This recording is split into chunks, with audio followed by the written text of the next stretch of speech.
how rich are you? In this episode, again, we focus on data, not feelings. Perceptions can be quite wrong. In most cases, you are much richer than you assume you are. So how do you compare compared to other income groups? In this particular case, the data is individual level data. In the UK, most of the data is available on the household level.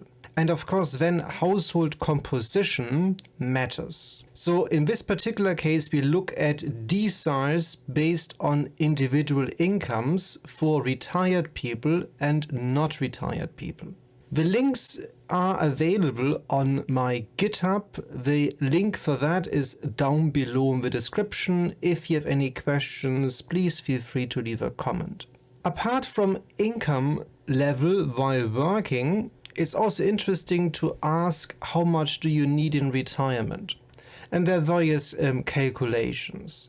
So usually the idea is that in retirement, for the bare minimum as an individual, you need 13,400. For a moderate retirement, it's 31,700. And for quite a comfy retirement, it's 43,900.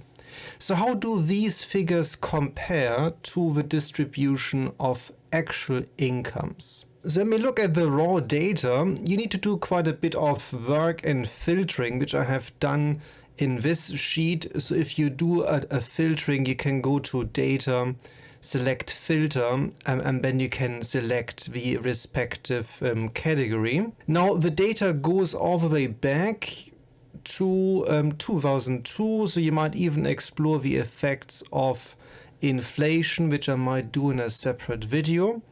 And then I focus here on the income data. Again, I put the links there in the Excel file, which will be on GitHub. And I look at the retired and non-retired category, and here you have the deciles of the distribution. The bottom 10% doesn't have any income, and then we go up by 10% and so on, up to the top 10% of earners. And in fact, you might be surprised by these figures. Many people overstate, how much money they need to be in the top 10%, for instance. So when we look at that, you see that in the top 10%, you need to make £71,226 if you're not retired.